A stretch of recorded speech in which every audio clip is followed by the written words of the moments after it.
Good morning again, Halina. We're so happy to have you here, and I'm so honored to be able to be the first person interviewer. Thank you very much, and thank you for coming to hear my story. Now, I'll tell you that we have about 4 hours of stories to share with you. We're going to do our best, maybe have time for questions. Yes. So I'd like to start right away. Can you tell us about your early life in your hometown? I already pronounced it once. I'm not going to risk it again. And just tell us about the community, your family. And I'm always interested in relationships between the Jews and non-Jews before the war. So fill us in on your family and your town.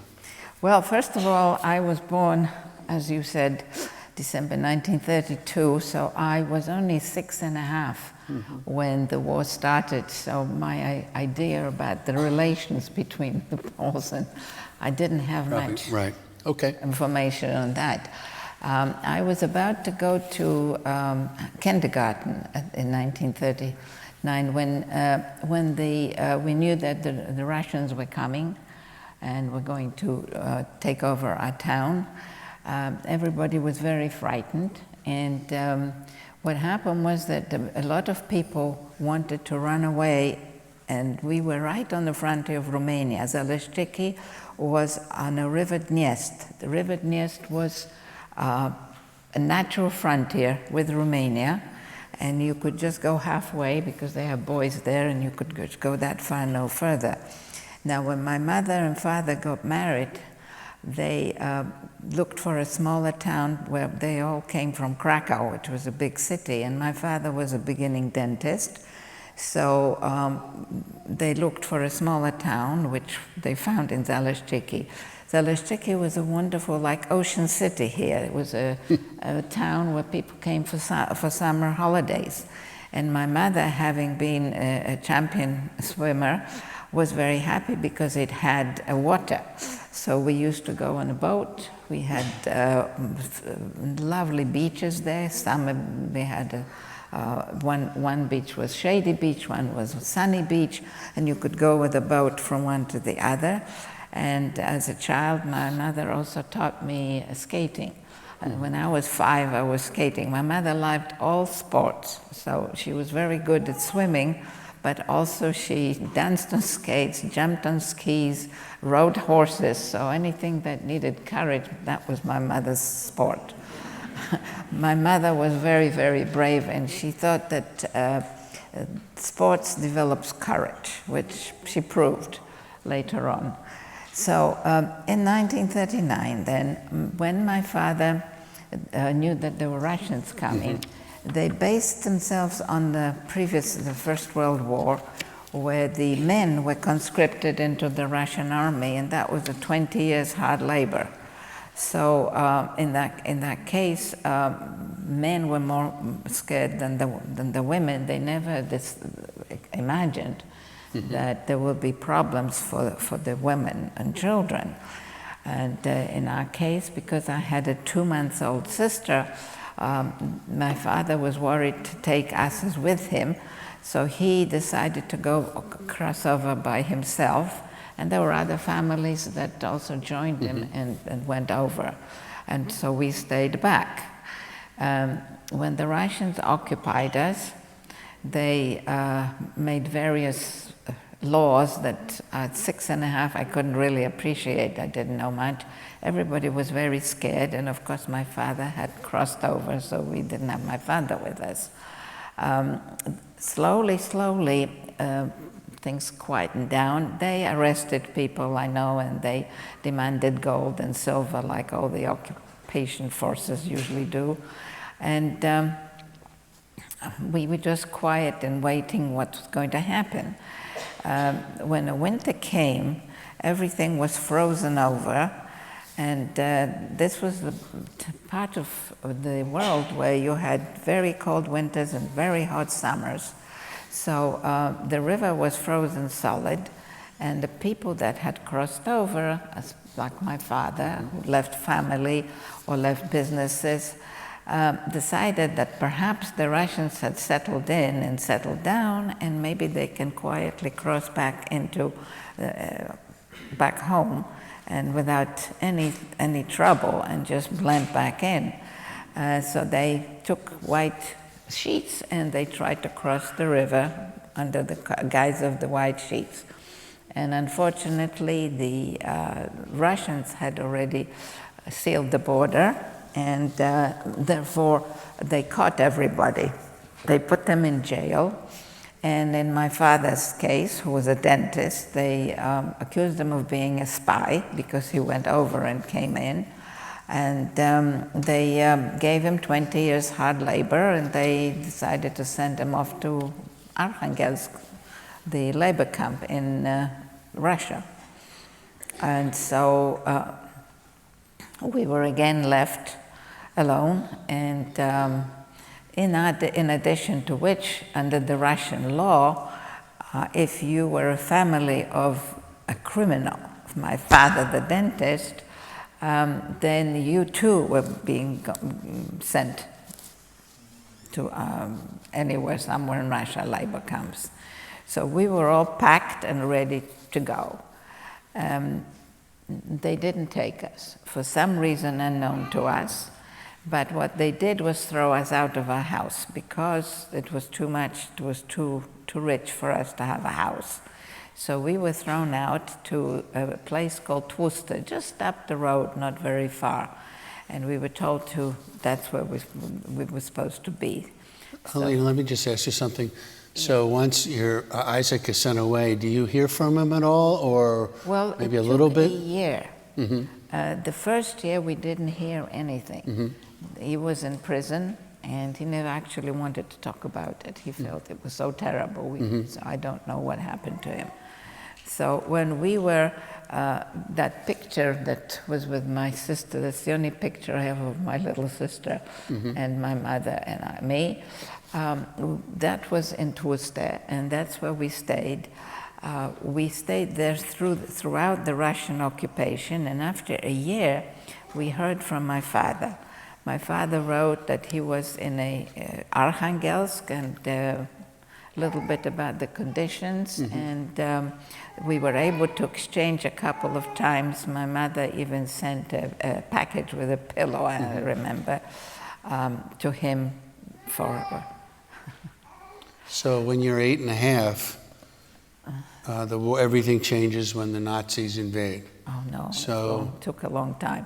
First of all, as I said, we were there whilst all this was happening. We went to school. What the Russians did was dropped everybody one class because they wanted to have the opportunity to educate us in the communist ways. So we were there for about a year and a half. And then suddenly one day the Russians disappeared, and we heard that the Germans going to take over. So we took our stuff and we went back to our house in Zaleszczyki. We settled back in and waited for the German occupants. We had no idea what to expect. Everybody was anxious as usual. We didn't know what the plan was. Eventually, the Germans arrived with big hoo-ha, with motorcycles, and the SS was in very shiny uniforms. Black uniforms, right. Yes, very scary. They came down the road. I was just, about that high. So I was looking at them, and it was just scary. And I remember my mother taking me and pulling me out and said, stay inside. When the Germans settled in, every local job, like the mayor of the town and everybody in charge, was of course German, and they started putting in laws. First law was that the Jewish kids no school at all. We were also not allowed to go to parks. We were not allowed to go at night. We had curfew. Everything was rationed. And we had much worse rations than the others. They just made it very much harder for us. Now, every Jewish person had to be working for the Germans. Not for pay, just had to be working for them. And so if there wasn't a particular job for anybody, they were told to clean the sidewalks. And my mother, who was known for other talents that she had. She was a fantastic knitter, and she did embroidery as well, and she was known. They knew about everybody, and they knew that my mother was a good knitter, so they made her the chief knitter for the mayor, who obviously German, because he had lots of children, so she was told she would be knitting for the children, and which she did. And everybody else had to do some job, and they also used to take groups of young people for various jobs in the farms. Mm-hmm. There were jobs, so they would say, we need so many people, and they would get the young people collected there in the square, and they would march them up. And then after they did whatever jobs they were supposed to, they would be brought back. There was a Jewish committee.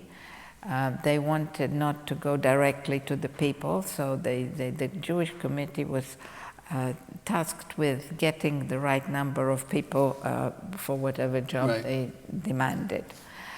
And that went on a couple of times.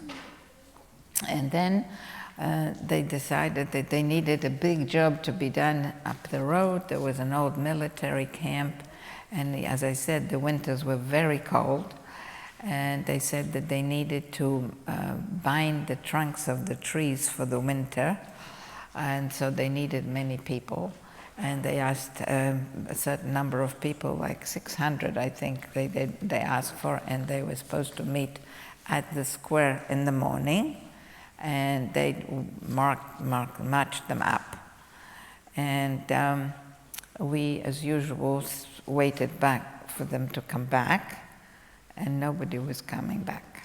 We didn't know what was happening. Everybody got very anxious. And this was men and women in different age groups, or was it just young people? They were the people who turned up for work, right. So mostly young people. Right. So, there were apparently some people actually joined in voluntarily just to help. Right. So, and nobody was coming back all day and all evening.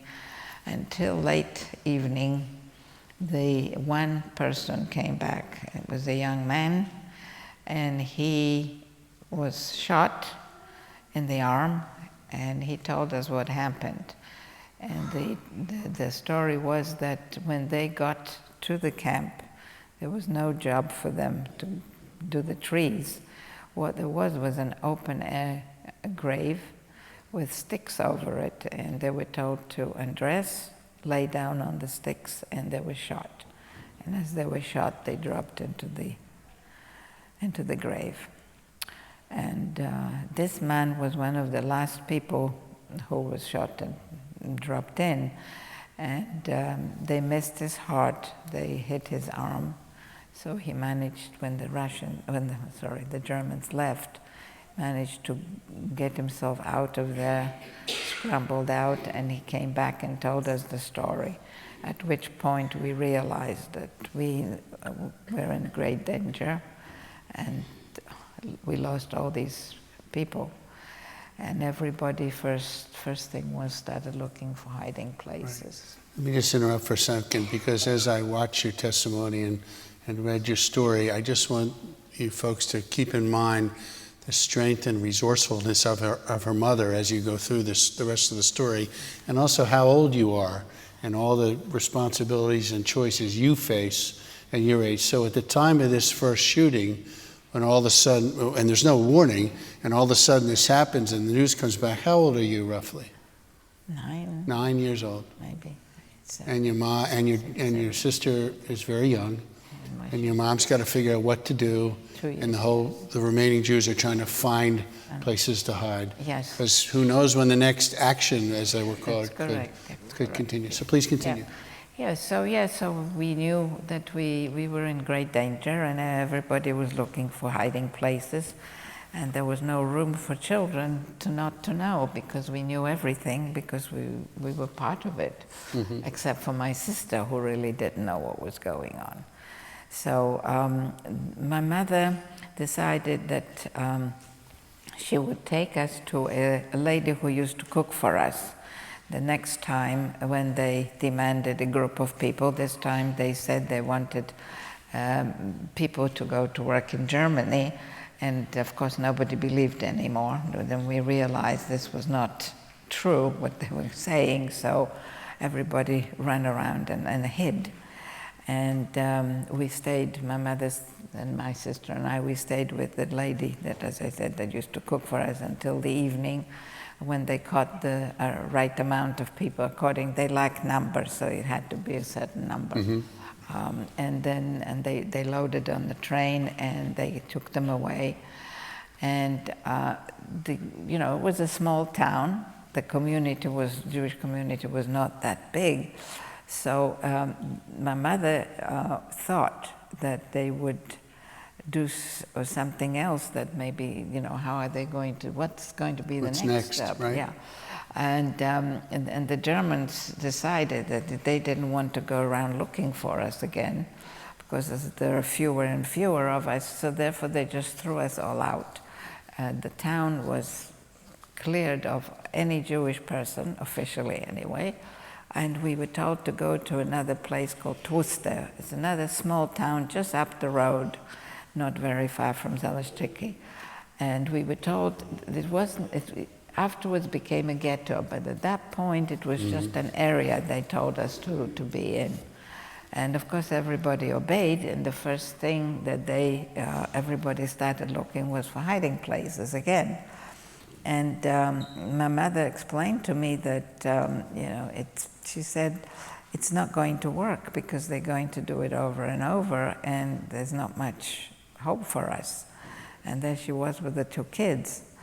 Not only did they have our little group that remained alive in that Tworster area, they also did exactly the same thing in the towns around this area. Mm-hmm.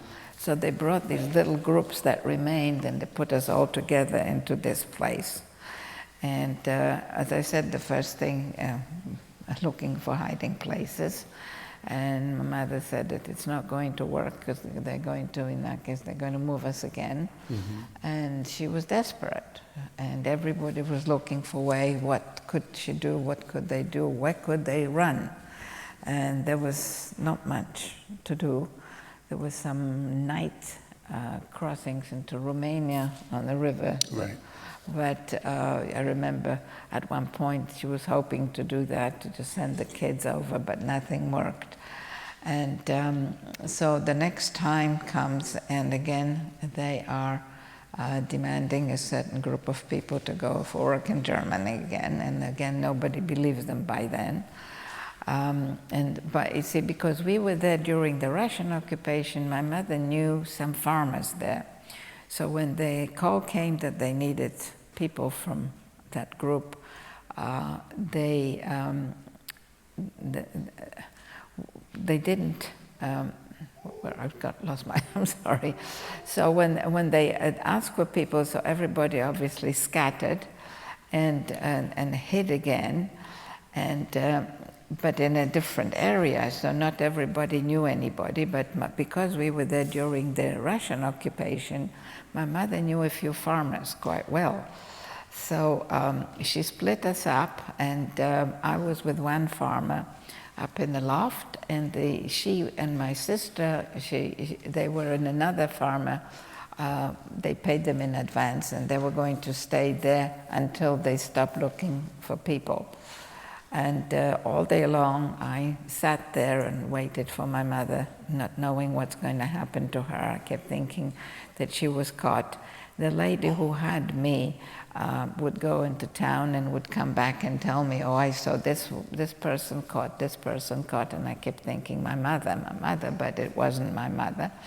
So as I said, I was very, very anxious to know, what's happening, and always thinking that my mother would be caught with my sister. I spent all day long waiting and being anxious. In the end, towards the evening, they caught enough people, also loaded them on the train, and I wondered if my mother was coming back, but she did. She told me her story. When she came to meet me, she said, look, we're never going to do this again. We're not going to split up. Whatever happens to us, we're going together. Because I thought all through this time that you were caught. And she said, we're not going to do that again. And she probably had the same fear of you because she had no idea That's about you and the love. That's right? what I'm saying, Right. exactly. So because I thought you were caught, exactly. And so that was her, decision. And of course I agreed. And we again started thinking, what could be done? What could we do? Mother and 2 children, what can we do? And they came up with this idea that because we were all females, as you probably know, that the men can be recognized, can be identified, but the women, they couldn't check. I was blonde and green-eyed, and they thought that we could pass as Catholics. And so they went to as a priest, and they got those papers. So we left there. Our friends put us on a train, and we had a couple of suitcases and just a little money they collected for my mother. And we said goodbye, and my mother said that we were going to a place called Yaroslavl, for no reason that I know, but it was just sort of on the way to Krakow, about halfway to Krakow.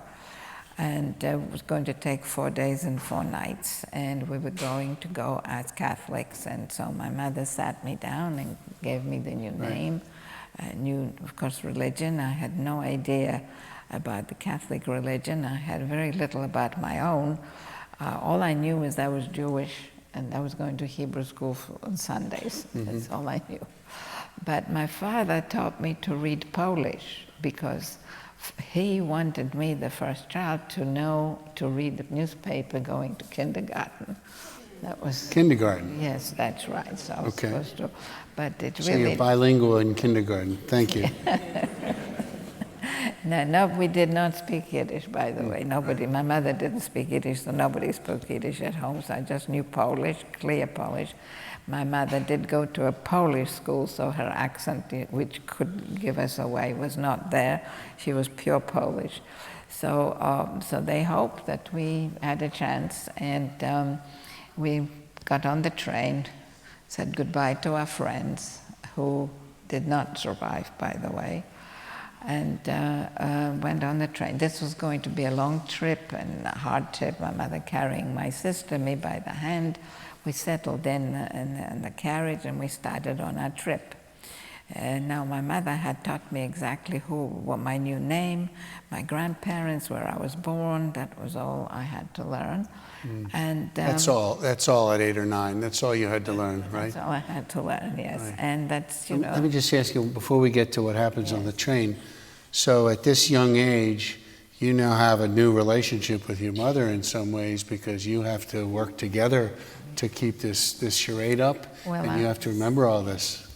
Well, you grew up very quickly. Nobody wanted to die. Right. And whether you were young or old, you did not want to die. My sister was the lucky one. She didn't. She did not. So you were almost partners with your mother, I heard you say once, we right? were definitely partners, yes. So what happens on the train ride? Well, as we were traveling, the young man sat himself next to us and started talking to my mother, chatting away, and I wasn't paying much attention. But after a while, my mother told me, this young man, he kept asking me questions and pushing me, and I had no choice, and I admitted to him that we were Jewish. And at that point, he said, well, in that case, I'm going to have to hand you over to the Gestapo. I'm going to the same place, to the Yaroslavl, and I'm going to accompany you and the kids, and when we get to Yaroslavl, I'm going to have to hand you over to the Gestapo. And probably shot. Pardon? And probably shot And you knew there was great danger if he turned you Well, I understood very Right. well because my mother said that the children did not survive. They had no use for children. 1.5 million children were killed.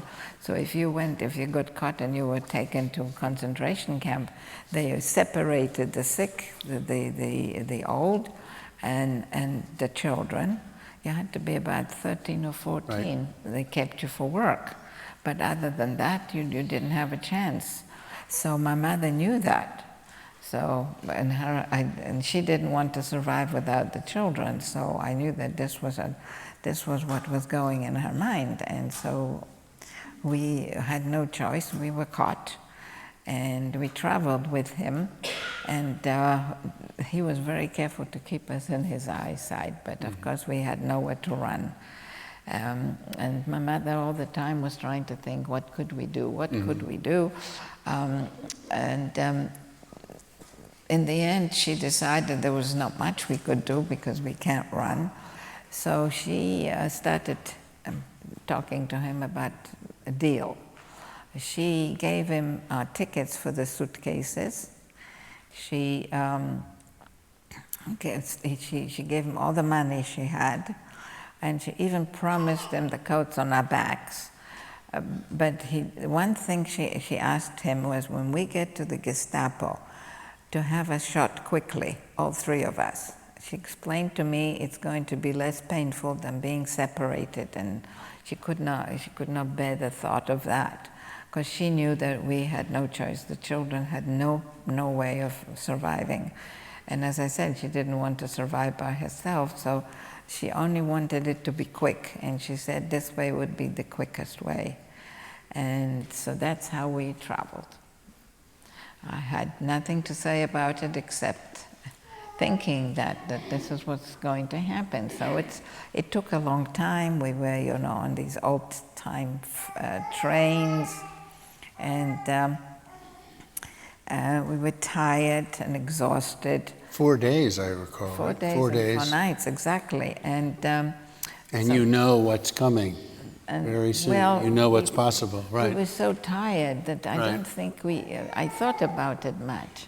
But then when we finally arrived in Yaroslavl, and this is so clear in my mind, because as we were walking down the steps to the platform, I suddenly realized that now he's going to take us to the Gestapo, and that we were going to be shot. Started pulling up my mother, Mom, I don't want to die.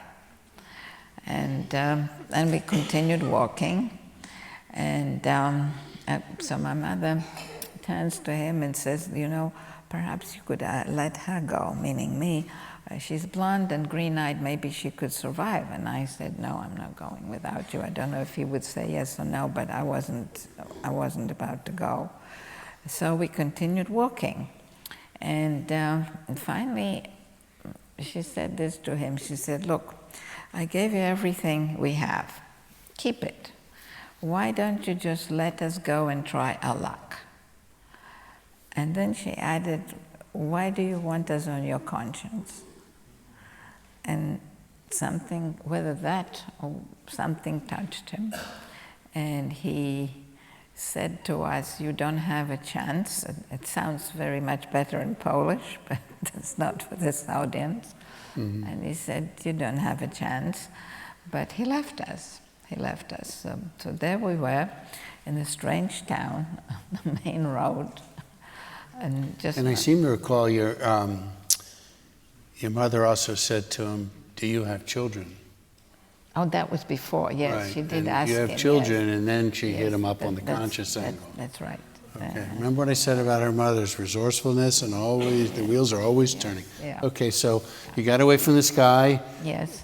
You got So, nothing. we're standing What in the happens? middle of the street, looking around, The main thing my mother understood was we should not be found on the street, because the Germans were wandering around, guns drawn, and they were free to do whatever. And so we must not be on the street for the night, and we needed to get into some place. So she spotted a little cafe there when we were standing, and we walked in. She asked for a little milk for my sister, And then she started looking and asking around if there was anybody who knew of a place where we could find lodgings. Because, as I said, it was dangerous to be on the street. As far as the papers we had, the false papers, we did not know, to this day, I don't know if they were real or not. So the main thing was for us to be inside somewhere and find place for lodgings. Right. And no one knows you're Jewish? Absolutely not, of course not. And so a young man got up and said he knew, and he knew a lady who was a washerwoman, and she also took lodgers in. And he said he would take us over there. So he walks us over there, and this very short, very nice lady, very short, really, very nice, sweet old lady looks at us, and my mother says, "Look, I have no money, I have nothing, but tomorrow I go to work, and whatever I earn, I bring to you for keeping us." And she said, "Okay, I will take you." And then her sons came up and said, "No, Mom, don't take her, because I can imagine how we looked.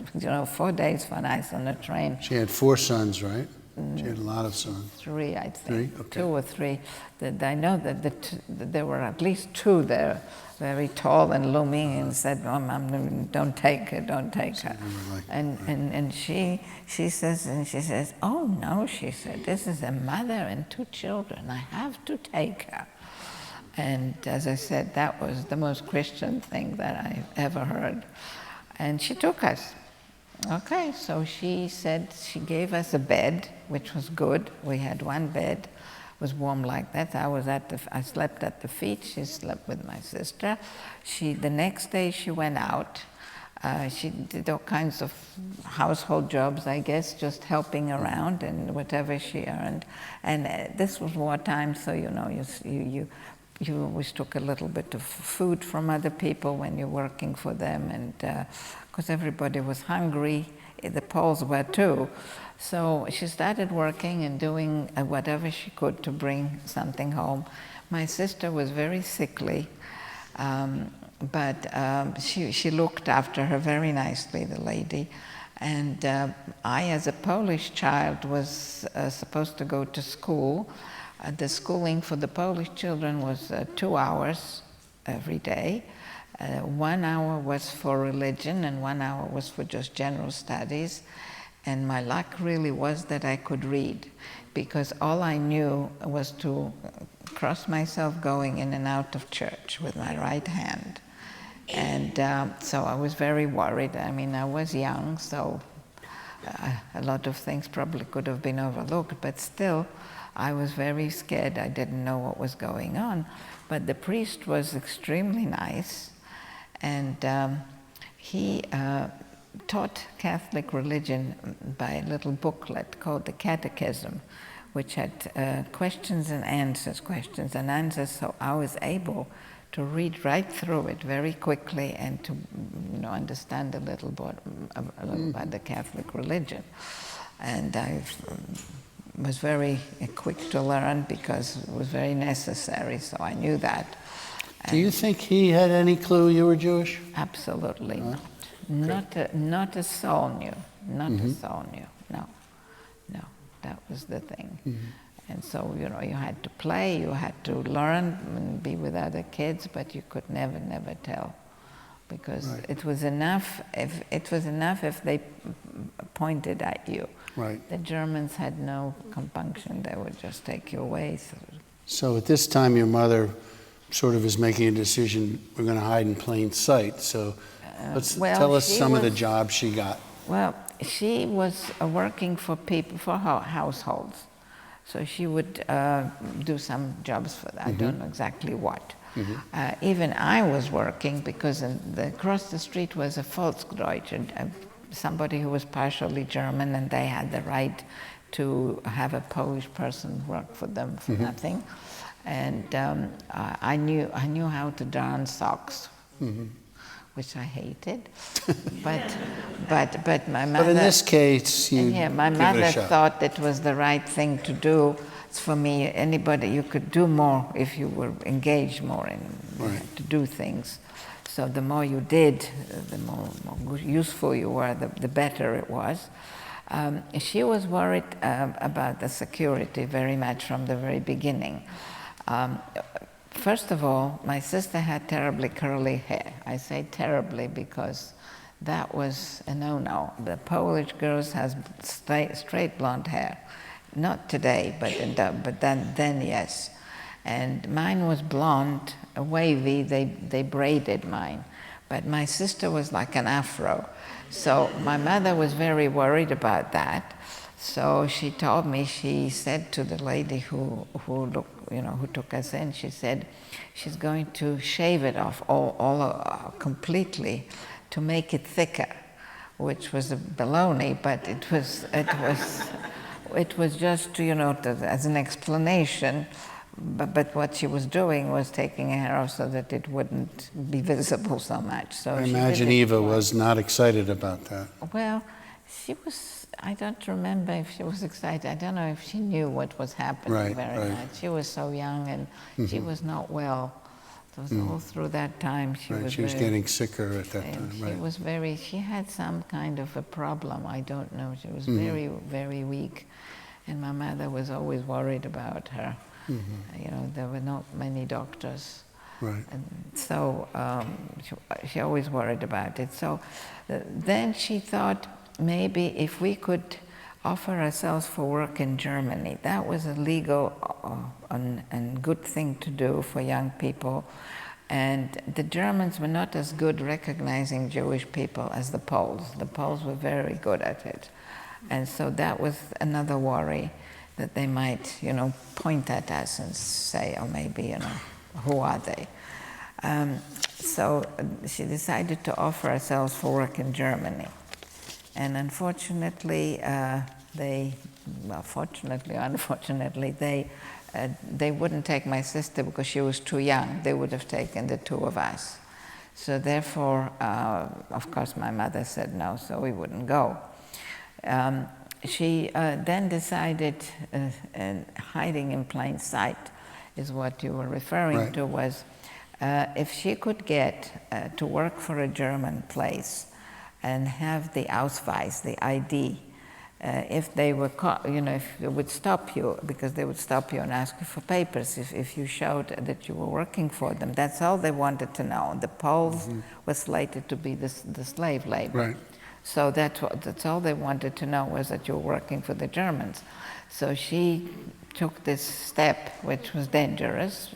She applied to the German military camp for work. And they asked for papers. And in those days, there were no computers, but, giving papers was very dangerous for us because, again, we didn't know if the paper's good or not. So, but she took this step because she felt she had to, because she felt very threatened by the situation, and she thought if she had this, it would be some form of defense for her. So we have a young mother with two young girls applying to the Nazis for a job. Yeah, well, military. Anyway, it took some weeks, and yes, and they did approve it, and she was working.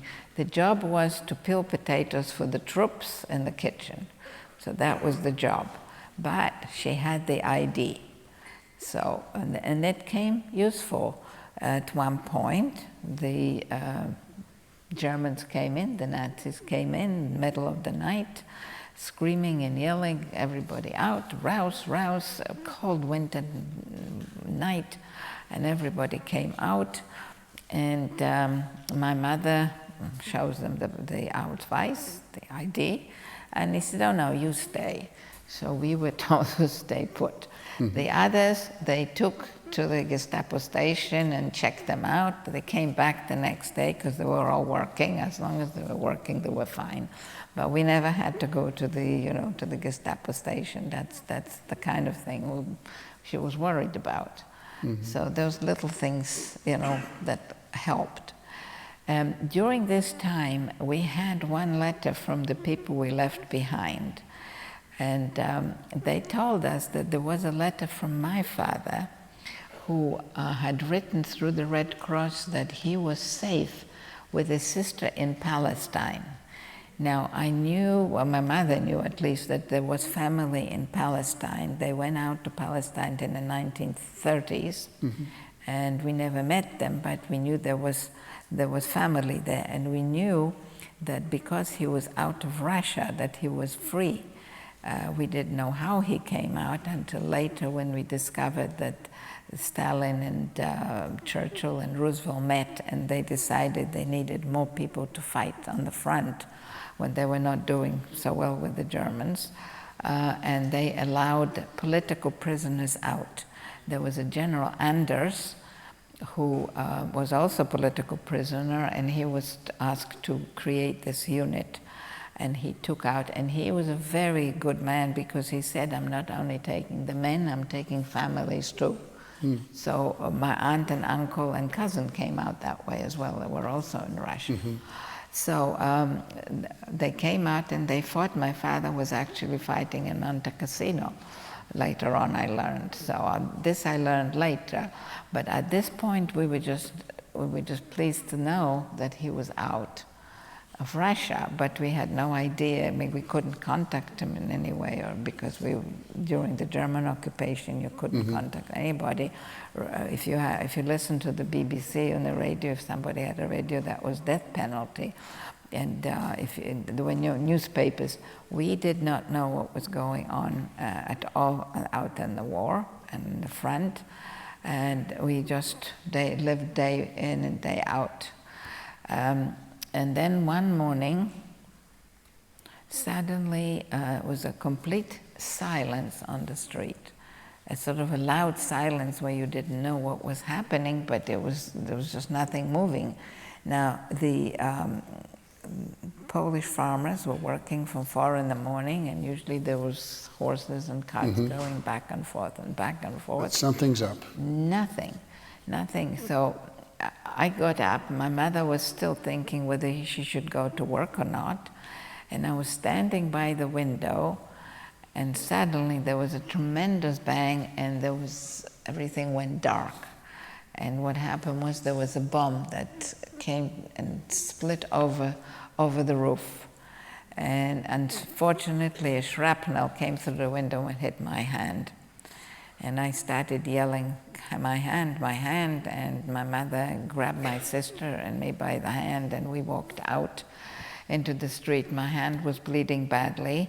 Now, this is not from that time. Yeah. Unfortunately, I fell on it and it got a little bit hurt again. But it was bleeding badly, and there was not a soul in the street, so we just walked to the nearest hospital. So you're bleeding profusely and trying to find some care. Right, and she was carrying my sister and me by the hand, so I just had to walk. And it was not too far. And they picked me up and they cleaned me up, and they were very worried about my hand because they said that it could get infected. I had a very big wound. They said that the Russians were coming, that the Germans were leaving, and they kind of disappeared, the Germans altogether. And so I was in the hospital for 2 months. In the meantime, my mother was trying to find, everybody was trying to look for people, and my mother was knitting away and trying to earn some money to be able to put out announcements about looking for my father. Now, my father had absolutely no idea that we were alive because we were completely cut off. So after some time, we did find him. And he, that's right, he filled us out afterwards about what happened.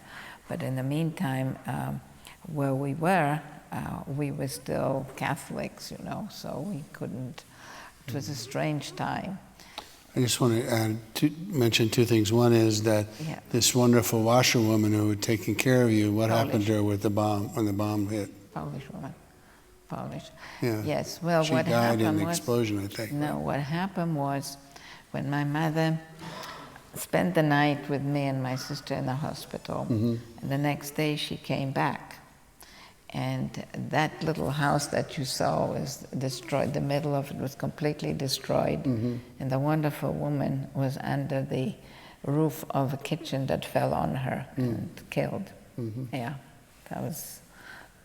Right. We did not realize that anything like that happened. And the care for your injury was very primitive, right? There were very few drugs and antibiotics. They did the best they could, and the nuns were they were wonderful. They were the nurses, and they said, because they said that if there is an infection, they might have to cut my hand. Cut it off. Yeah, but luckily, as I said, those nuns were fantastic. And they cleaned me out. They had to burn it out live, but because of all the possibilities. Forgive me, we're a little short of time. I just want to ask you clarify a couple things. So, your mother didn't renounce her Catholic faith right away. She held on to that identity for some time. Why was that? Because I asked her in the hospital. I said, "I can say my name now, right?" And she said, "No." She said, there was a pogrom. Some people that were saved came out and they were killed by the Poles. A pogrom is an organized attack against Jews. Unfortunately, there were some people that did not like the fact that the Germans didn't finish his job. That's what they said. So I was very upset, that I had to keep up this. Now, my sister didn't know what was going on, and she was actually asked, they said to her, "Now you can tell us, you're Jewish, right?" And she said, "Look at me. Do I have horns, or do I have a tail?" And that was her understanding of being Jewish.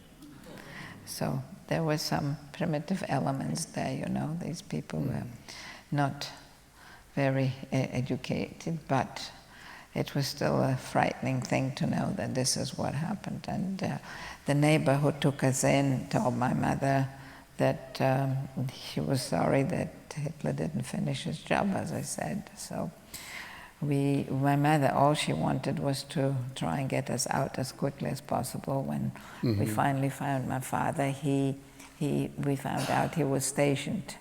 Actually, he was not in Palestine. He was stationed in Egypt with the British Army, and took a while before he managed to send my cousin from Palestine to try to get us out of Poland. What was it like to see your dad after all this trial and travail and aging, and how was that? Very strange. 7 years. My sister was 2 months old when he was gone. It was very strange. So you hadn't seen your dad for 7 years? Right. Yeah. Well, we got ourselves together. We were told to go near Krakow. We had to be then transported out of Poland somehow. There was some kind of an agreement between the Russian government and the Polish government to let the Holocaust survivors out. And we were in a group of people trying to get out of Poland, and they would take a few of us at a time and just throw us over the border into Germany. And I recall that it was ironic because some people accused you of pretending to be Jewish so you could get out, and they thought you were really Poles and you were pretending because they weren't taking Poles, right? What they said was that, yes, well, we have Polish names, Olga, Halina, and Eva. We had no papers whatsoever. I mean, we had to leave every little thing away. So when we were in the group of these people coming out, they said at one point that we were Poles pretending to be Jewish because that's the only way we could get out of Poland. And you'd been pretending to be Catholic for many years. Yes, and my mother was saying, but my husband's name was Isaac, as if that meant anything. But finally somebody remembered that she was Polish champion in swimming, and her name was Olga Schreiber at that time, so they accepted us, and this was really a reversal of fortune. And unfortunately, there's so much more about England, and Israel has these Maccabeah games, which are like the Jewish Olympics, and you represented England in what sport? Table tennis.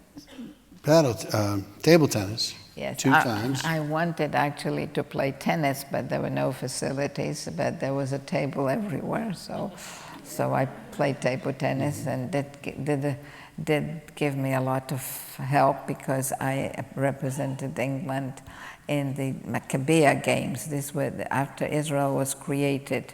They've since had like Jewish Olympics that it's for youth from all over the world, and I was happy to do that. Right, and like I told you at the beginning, we have 4 hours of stories to share, and but previous, and maybe this one too, previous interviews with Halina are on our website, so you can hear the rest of her story about England, working at the American Embassy in Israel, meeting your husband, and eventually coming to America in '68.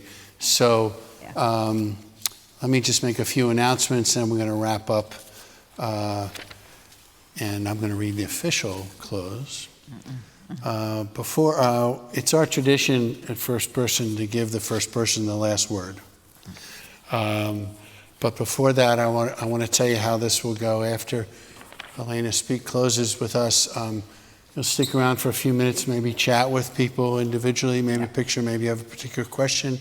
And then, like I told you, she's one of the authors of the Echoes of Memory, and if you're interested, you can have her sign a book up in the lobby, so you have more opportunities to get to know Halina a little more. So please share your thoughts to close today's program, and thank you again. Go ahead. Okay. I dedicate my story to my mother, whose unbelievable courage and imagination and selflessness saved my sisters and my life.